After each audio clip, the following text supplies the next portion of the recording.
하나님의 말씀은 스가랴 14장 1절에서 8절까지 말씀입니다.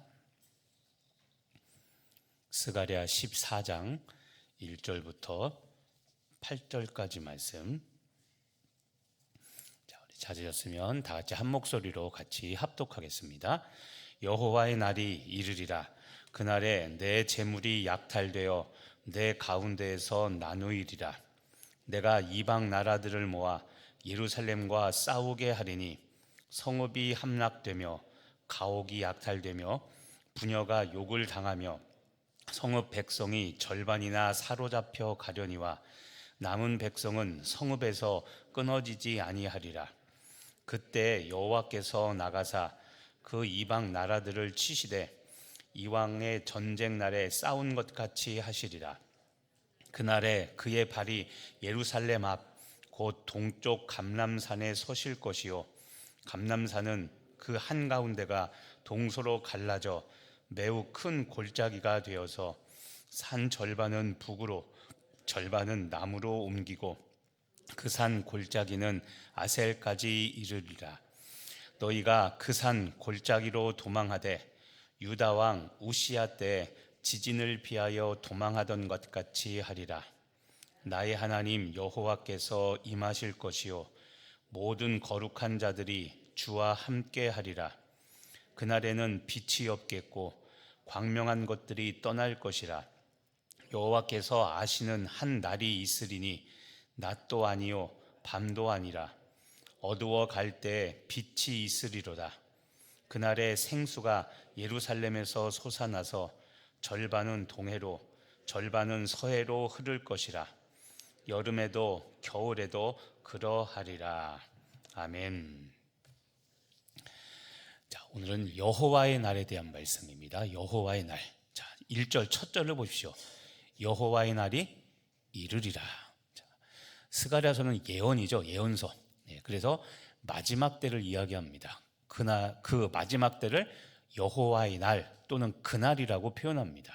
자, 여호와의 날이 이르는데 그날이 어떤 날이냐면 좋지 않습니다. 자, 1절 중반절에 보면 그날에 내 재물이 약탈되고 내 가운데서 그 약탈된 재물이 나누이리라. 그러니까 약탈된 재물을 원수들이 나누어 가지게 된다는 겁니다. 그다음에 2절을 보시죠. 내가 이방 나라들을 모아 예루살렘과 싸우게 하리니. 하나님께서 이방 나라들을 모아서 예루살렘과 싸우게 하십니다. 하나님께서 이방 나라들을 모아서 예루살렘과 전쟁을 일으켜 어떤 일이 벌어지냐면, 자, 그 다음 보죠. 성읍이 함락되고 가옥이 약탈되고 부녀가 욕을 당하고 성읍 백성의 절반이 사로잡혀 갑니다.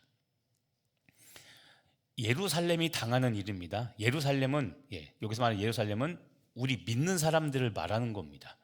근데 보십시오, 여러분. 좋지 않죠? 마지막 날, 여호와의 날에 어떤 일이 벌어지냐면 1절에 재물이 약탈되고 재물을 원수들이 나눠 갔습니다. 그리고 2절에 하나님께서, 내가라고 했죠. 하나님이 이방 나라들을 모아서 예루살렘과 전쟁을 하게 해서 그 결과 성읍이 함락되고 가옥이 약탈되고 부녀, 아내와 딸이 욕을 당하고 성읍 백성의 절반이 포로로 사로잡혀 갑니다.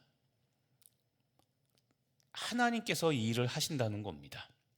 그리고 마지막 2절 마지막에 보면 절반은 사로잡혀 가는데, 자, 남은 백성, 절반의 백성은 성읍에서 또 끊어지지 않는다고 말합니다. 그런데 3절에 보면 이런 절망적인 상황에서 하나님께서 또 반전을 이루십니다.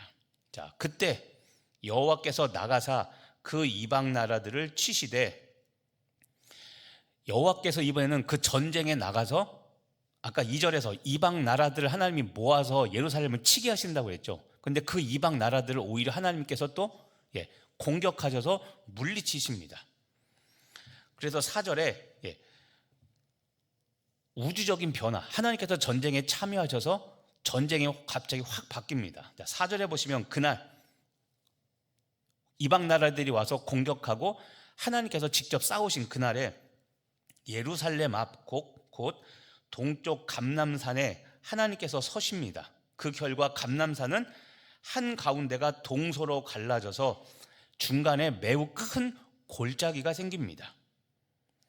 그리고 5절, 그 산 골짜기, 감람산에서 지금 말한 감람산 동서가 갈라져서 좌우가 갈라져 생긴 그 골짜기, 그 골짜기는 너희가 그 산 골짜기로 도망하되, 그 골짜기가 이스라엘 백성들의 피난처가 됩니다. 거기로 도망간다고 했죠.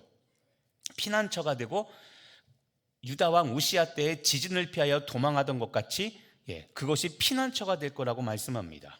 그리고 나의 하나님 여호와께서 임하셔서, 그 골짜기에 임하셔서 모든 거룩한 자들이 하나님과 거기서 함께 있을 거라고 이야기를 합니다.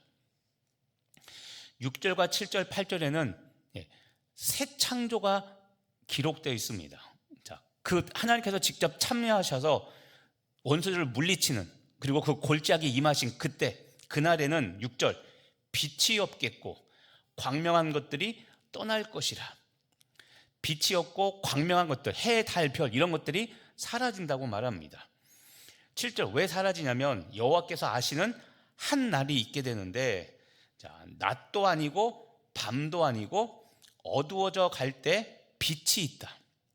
자, 재밌습니다. 이게 6절에 빛이 없겠고 광명한 것들이 떠난다고 했는데 7절에 광명한 것, 빛이 없고 광명한 것들이 떠나니까 당연히 낮이 없겠죠. 그런데 낮도 아니고, 그렇다고 빛이 없어서 밤도 아닙니다.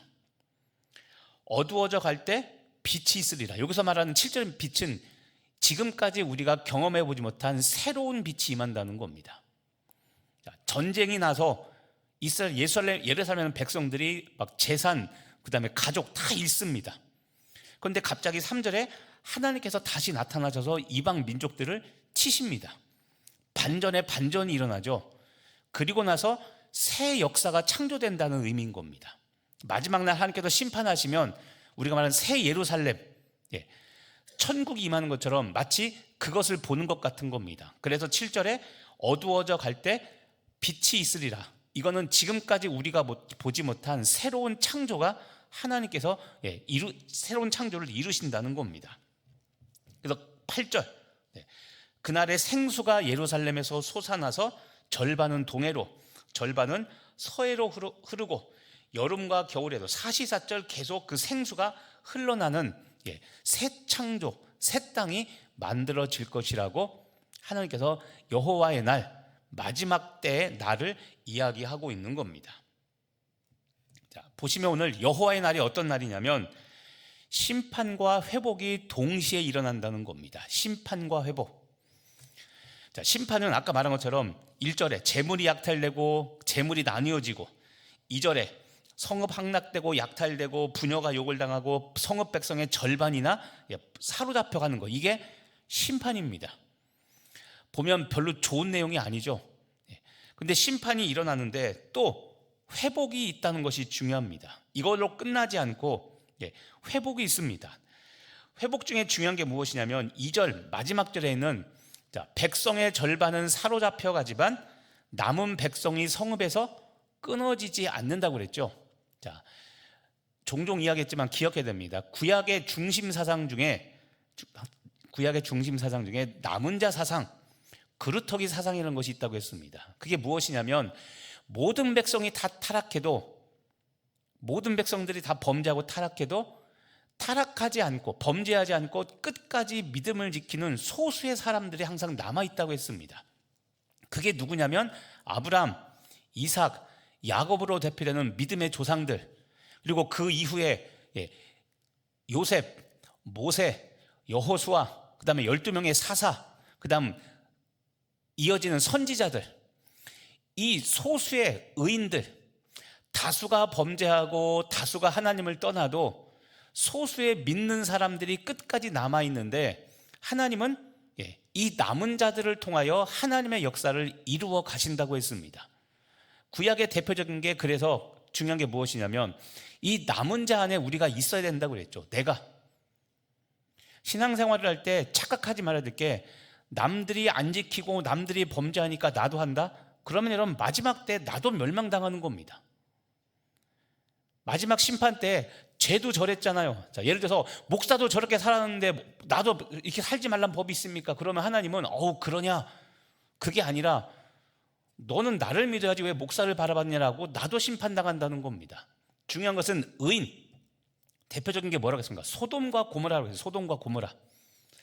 소돔과 고모라가 멸망당한 이유는 악인이 많아서가 아니라 의인이 없기 때문에 망한 겁니다. 이걸 잊어버리면 안 됩니다. 악인이 많아서 멸망당한 게 아니라 하나님 마지막 딜을 한 게 뭡니까? 아브라함이 의인 10명만 있으면 멸망하지 않겠다고 했는데 의인 10명이 있었습니까? 없었습니까? 없었으니까 멸망했죠. 그러니까 다시 말하면 누가 어떻게 신앙생활 하든 뭘 하든 내가 끝까지 믿음을 지켜 의인 10명 안에 들어가 있어야 되는 겁니다. 그게 종교개혁주 이번 주 말한 오직 믿음으로입니다. 오직 성경으로, 오직 은혜로. 다른 사람은 어떻게 할지언정 나는 변치 않는 믿음을 가지고 세상 사람들이 다 떠나가고 어찌하든 나는 끝까지 주님 안에 머물러 있어야 되는 겁니다. 그런데 오늘 그 이야기를 하죠. 남은 백성은 성읍에서 끊어지지 아니하리라. 오늘도 보십시오. 백성의 절반은 사로잡혀갑니다. 절반. 반입니다. 절반은 사로잡혔지만 하나님께서 절반은 남겨두십니다.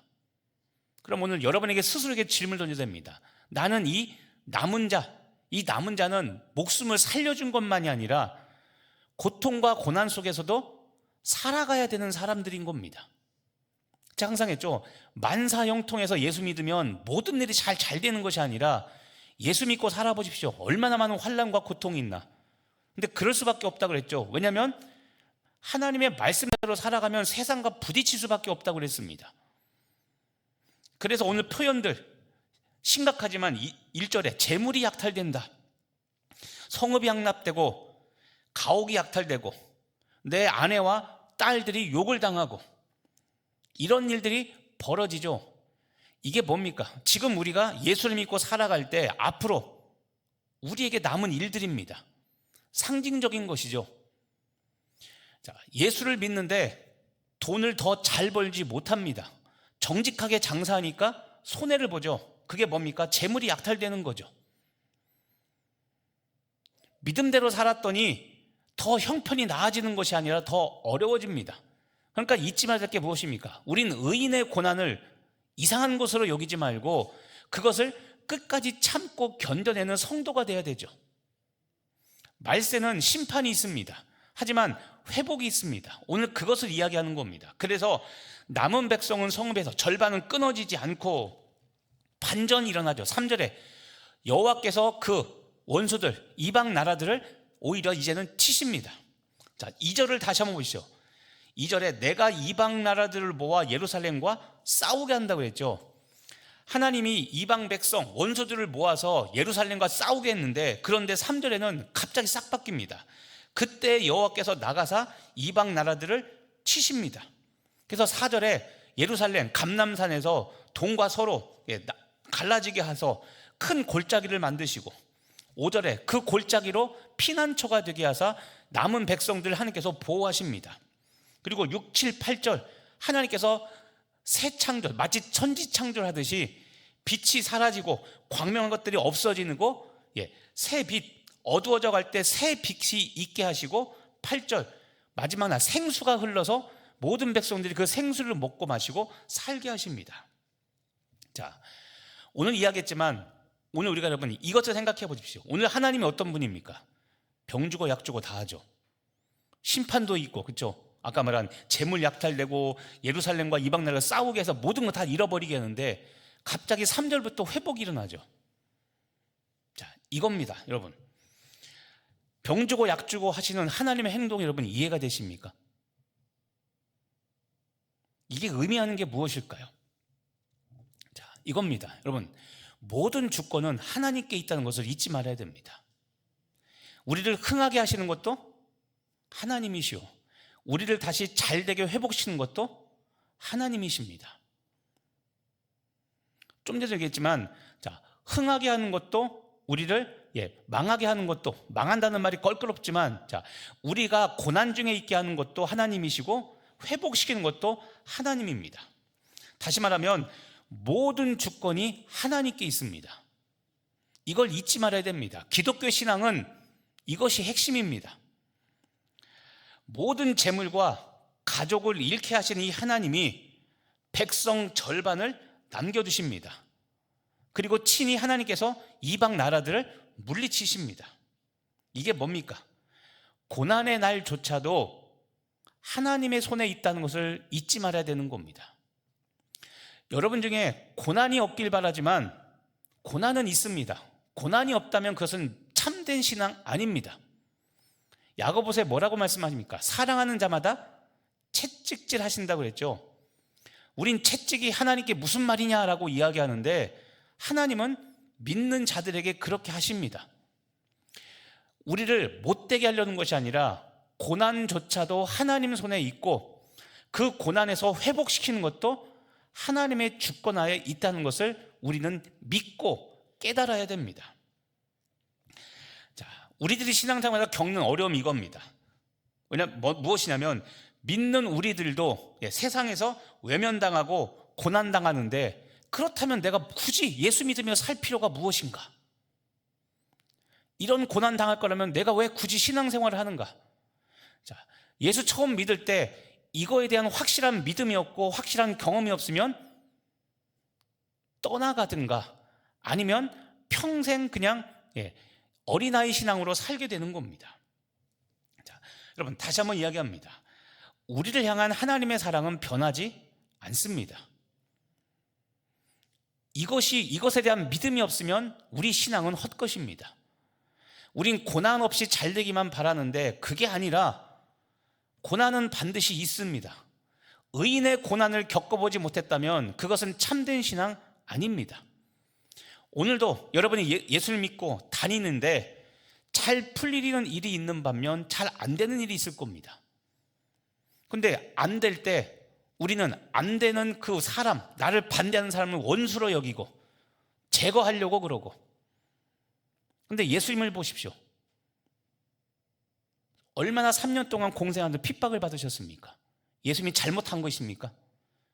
말씀으로 사람들 회복시키시고 천국 복음을 전하여 우리를 천국 백성으로 만들고 모든 질병과 모든 약한 것을 고쳐주셨는데 고쳐주심 받지 못한 말씀을 듣지 않은 훨씬 더 많은 사람들이 결국 예수님을 핍박하고 결국 십자가에 못 박죠. 자, 무슨 이야기냐면 2절 마지막 후반절을 다시 한번 보시죠. 남은 백성은 성읍에서 끊어지지 아니하리라. 이겁니다. 구원하실 때까지 남은 백성이죠. 하나님께서 나를 구원하실 때까지 믿음을 지키는 이 절반의 백성으로 남아 있어야 되는 겁니다. 오늘 말씀이 주는 교훈이 바로 그겁니다. 환난과 어려움 이것을 주목할 것이 아니라 이런 것은 당연히 있고 이런 환난과 어려움 가운데 내가 끝까지 믿음을 지키는 백성으로 남아 있는가? 여호와의 날 오늘 말하는 1절에는 여호와의 날이 이르리라. 자, 이 여호와의 날은 우리가 붙들어야 될 신앙의 중심입니다. 여호와의 날이 어떤 날입니까? 첫 번째 오늘 보니까 심판의 날입니다. 그렇죠?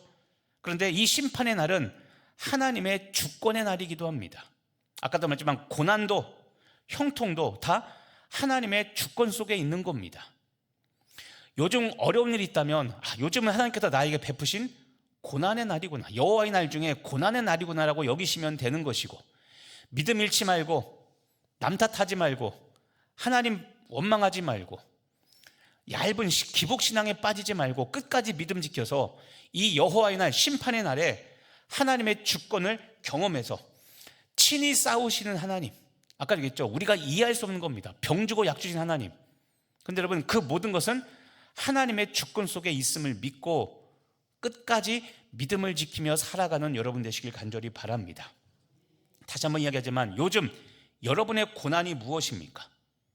그리고 그 고난의 시간에도 하나님께서 일하심을 믿으며 반전시키실 것을 믿으며 이 반전시키는 것은 내가 끝까지 이 구원하실 때까지 믿음을 지키는 자로 남아있는 겁니다. 그렇게 살아갈 때 하나님께서 나를 다시 심판의 날이 아닌 형통의 날로, 회복의 날로 바꾸실 것을 믿으며 끝까지 믿음 지키는 여러분 되시기를 예수님의 이름으로 축복하며 기도합니다. 기도하겠습니다. 하나님, 여호와의 날이 이르렀는데 먼저 주의 심판이 임합니다. 재물이 약탈당하고 성읍이 함락되고 이방 나라들이 와서 가옥을 약탈하고 내 아내와 딸이 욕을 당하고 성읍 백성의 절반이 붙자 사로잡혀가 포로가 됩니다. 하나님, 하지만 이런 상황에도 불구하고 하나님께서 반전을 이루십니다. 하나님께서 모으셨던 그 이방 나라들을 친히 주께서 대적하사 하나님께서 그들을 물리치고 새 날과 새 땅이 골짜기가 생기고 그 예루살렘 감람산 골짜기 안에 주의 백성들을 모으사 피난처 삼으시고 하나님께서 그 백성들에게 새 날을 주시는 것을 믿사오니 하나님, 지금 우리가 고난 가운데 있더라도 절망하지 않게 하시고 지금 내가 조금 의인의 고난 중에 있는다 할지라도 절망하지 않고 끝까지 믿음을 지켜 구원받는 백성으로 남아있는 우리들 되게 하여 주옵소서. 말세에 하나님께서 남겨놓은 그 절반의 백성들, 남은 백성이 되어 끝까지 그 골짜기에서 하나님께서 행하시는 새 날, 새 빛을 보며 주의 영광에 참여하는 복된 성도들 되게 하여 주시옵소서. 다시 한번 기도하오니 여호와의 날을 맞이하여 심판의 날을 맞이하여 하나님, 하나님의 주권에 있음을 믿고 끝까지 친히 싸우시는 하나님을 의지하여 마지막 때에 승리하는 성도, 마지막 날 승리의 나팔을 부는 성도가 되도록 우리의 믿음을 지키시고 항상 동행하여 주옵소서. 감사드리며 예수님의 이름으로 기도합니다.